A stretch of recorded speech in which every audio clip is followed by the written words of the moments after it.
You'd be hard-pressed to find anyone who hasn't heard of Rutger Hauer. He crashed into the mainstream with his incredible performance as Roy Batty in Ridley Scott's seminal Blade Runner, to the point where, although the movie was marketed on Harrison Ford's public profile, seeing as Star Wars was still happening, his performance was so low-key that it was Rutger who lit up the screen with personality alone, and in latter years the movie became his. Since that point, he never stopped working, releasing several films a year, 12 in 2011 alone. Not all were fantastic, some you really haven't heard of, but every now and again one would create a little spark of interest without exactly blowing up the cinematic world. Along with The Witcher, Wedlock, Blind Fury and others, it's one of those rare movies that have earned one of the highest accolades possible. I bought it on VHS, high praise indeed. Split Second is set in the long-distant future of 2008. Flood levels have risen to the point that most of London is ankle-deep in the Thames, although the Thames flood barrier doesn't appear to have been employed to keep the water out. Plus, if this is 2008, where's the Millennium Dome? But since when have movies ever been proficient in telling the future? The plot centres around Rutger Hauer's Harley Stone, a grizzled cop with a mysterious past and an attitude as bleak. No one likes him and he doesn't care. He smokes obnoxious cigars, drinks strong coffee, and doesn't take pride in his personal living space. Plus he's got this psychic connection thing with a serial killer who keeps popping up every now and again to kill people and eat their hearts. But like Robert Downey Jr. and Iron Man, if this was anyone else in the role, it wouldn't have worked and probably wouldn't have been noticed. Add to this a surprisingly well-known backup cast: Alan Armstrong, Pete Postlethwaite, Ian Dury of He and the Blockheads fame, and Socrates.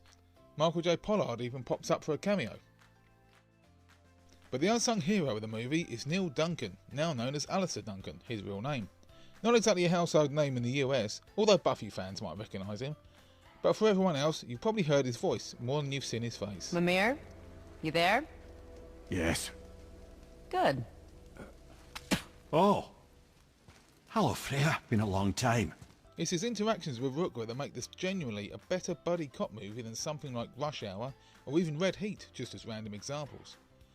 Enter into the mix Miss Kim Cattrall, sporting a short black bob fresh from the set of Star Trek VI, to stand around looking pretty and become the damsel in distress, who then turns into Ripley at the drop of a hat. Plus, this was early 90s Kim Cattrall, so of course, boobs. As this was released in 1992, 2008 was indeed the far-off future, but a futuristic sci-fi movie this is not. No flying cars, no outlandishly space-staged weapons, no barcodes to scan, just jeeps, shotguns and pen and paper. It's almost as if the screenwriters hinged the story around the prevalent headline of the age, that being melting ice caps, holes in the ozone layer, and a big flood barrier to keep the rising sea levels out.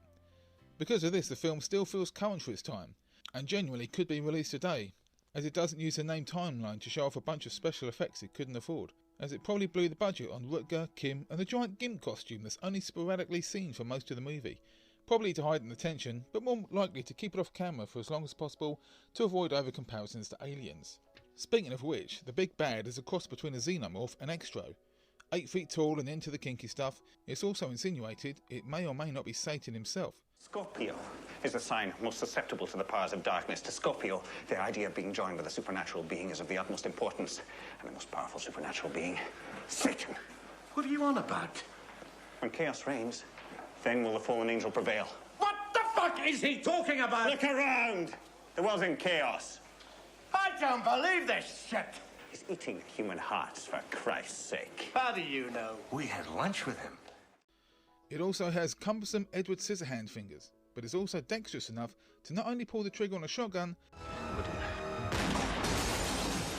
but also intricately tie up Dick Durkin using his own necktie.